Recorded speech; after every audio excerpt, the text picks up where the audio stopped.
What's going on, friends and neighbors? Friendly neighborhood old soldier coming at you this morning from Robeson County, North Carolina, where temperature is actually in the 50s this morning by 1 degree.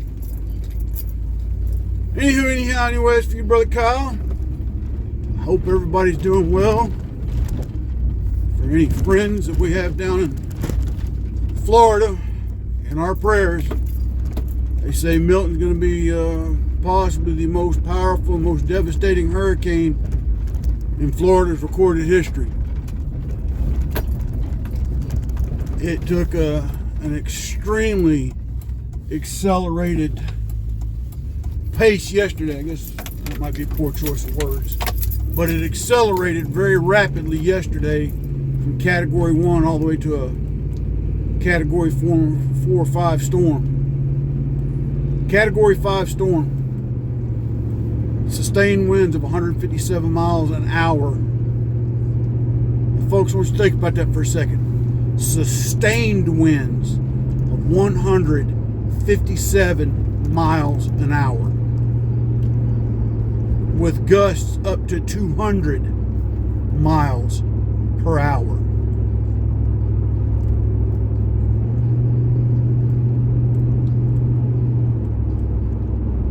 Still have people here in western North Carolina that are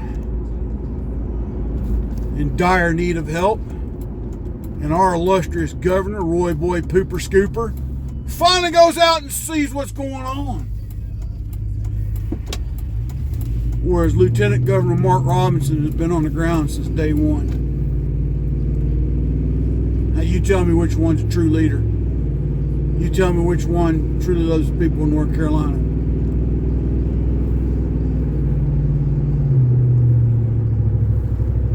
And then that cackling hen that the vice president is freaking clueless, not even funny.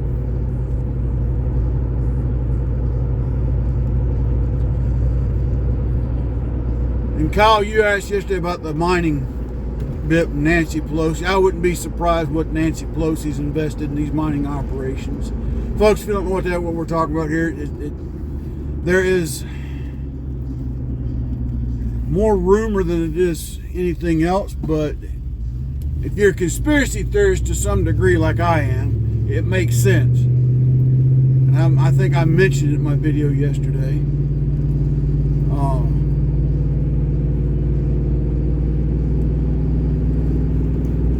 Somewhere outside of Asheville is some of the largest deposits of lithium. Now, what industry needs lithium the most? Well, the energy producing industry. They use lithium in batteries, all kinds of electronic and electrical components. Okay. Now, the argument there is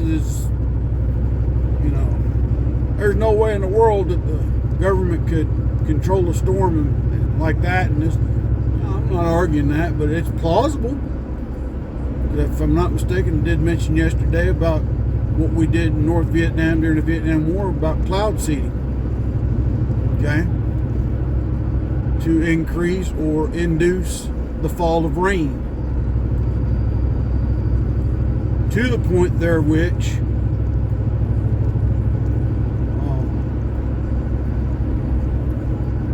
created flooding events in North Vietnam. It helped aid with the defoliation of North Vietnam. It disrupted their crop production in Vietnam. Did a lot of things. And again, if you watch that video that I put in the description yesterday, if you'll go in that one part where the lady said that the river was already at 9 foot, when it's normally a 2 to 3 foot depth river. How did that happen? Now, some people say there was a deluge of rain prior to Helene hitting that area. Maybe there was, maybe there wasn't. I didn't really pay attention to the weather reports prior to Helene hitting western North Carolina. But I would say this, cloud seeding,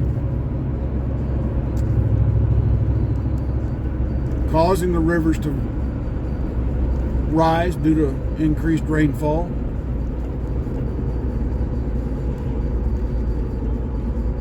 It is very plausible.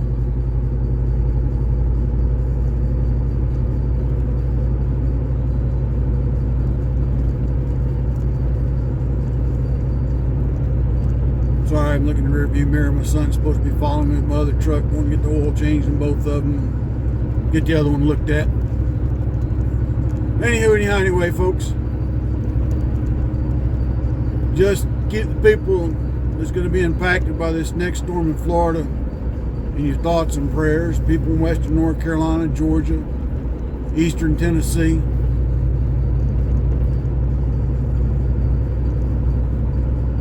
And all the aid that's going to these places, pray it gets to the people and not into the hands of FEMA. And in Tennessee's case, TEMA. These agencies that once were prestigious, if you will, to some degree, are now just as corrupt as the governments that run them.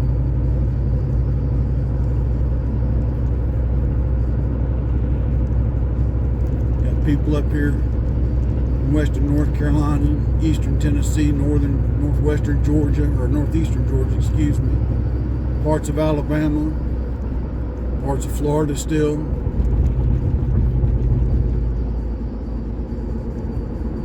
But yet we can give money to illegal immigrants as soon as they cross the border. Send millions and more